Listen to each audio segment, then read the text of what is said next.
Hi. Last night, episode 3 of House of the Dragon came out, and I hated it so much. I wasn't excited for this show at all, but episode 1 and episode 2 really blew my mind with the writing and the cinematography and just how beautiful it was. Episode 2 I loved so much. I couldn't stop thinking about episode 2 because it was an entire fucking episode, like a full hour, without a single fucking action scene in it. It was literally characters sitting down and talking. And the dialogue between the characters was more exciting than any action scene any Hollywood fucking studio or bullshit could throw at you. And everything with Viserys, trying to figure out if he's gonna marry this 4-year-old or this 16-year-old to better the kingdom, and what's the better choice, and everything between Viserys and Rhaenyra and not talking since his wife and Rhaenyra's mom died, and them trying to build a relationship after all that, and everything between Daemon and Otto on that bridge, that beautiful standoff that was shot so beautifully. It felt like something out of Seven Samurai, with the two dragons on both ends, but they're just having a standoff. There's no action at all. The whole episode is powered by dialogue and just such good writing and characters. And it was written by this dude Ryan J. Condal, who wrote episodes 1 and 2. Episode 3 had a different writer, so they switched up the writer. I wish this dude Ryan Condal wrote all the episodes of the show because he is such a phenomenal writer.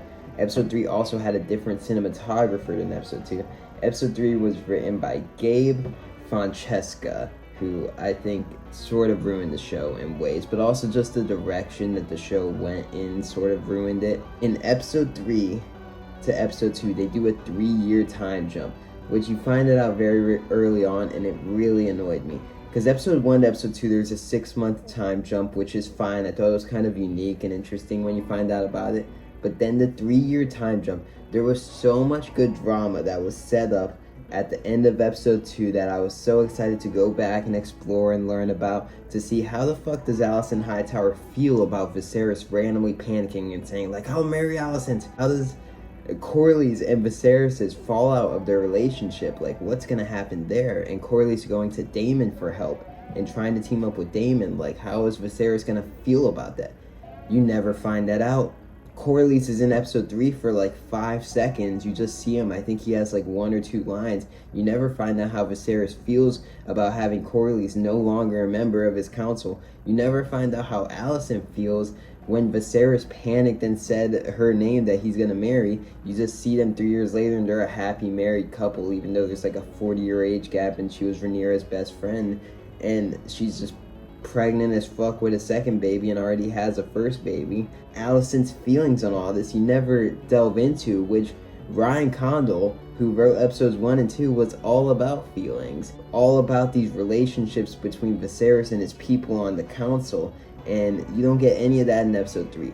Corlys is gone. You don't see Corlys barely at all.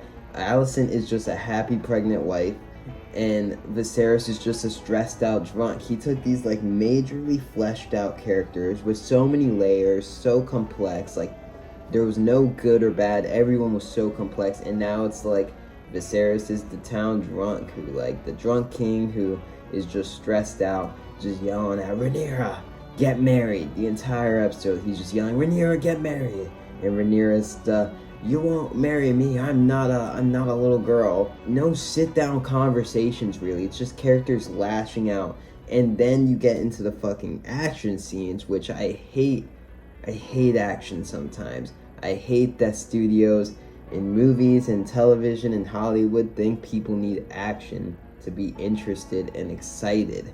I hate jokes and I hate action. I just like boring, serious dramas, which is what episode 2 was. It was just characters sitting down and talking for an hour, and I could have watched an entire season of it. I wish that's what this whole season was characters sitting down and talking. It was so much more riveting than fucking Daemon being a superhero in this episode.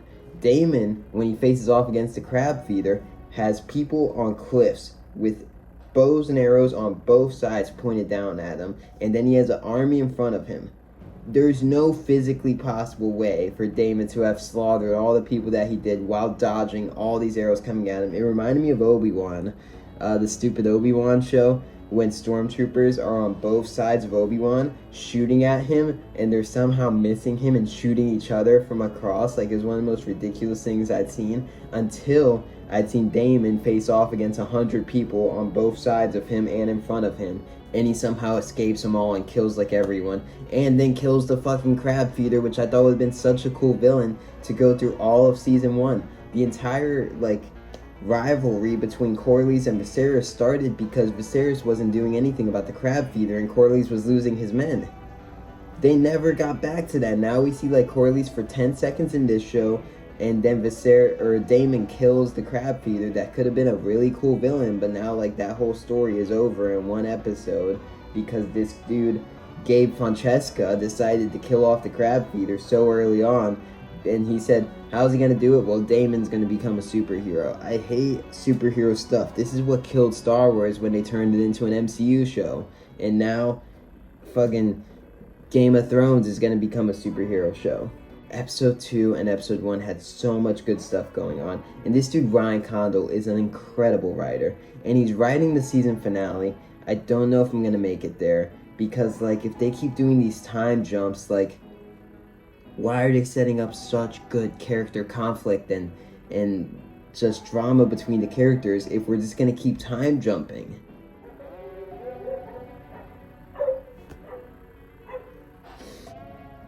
But anyways, what did you think about episode 3 of House of the Dragon? I fucking was bummed out by it, but let me know. Peace.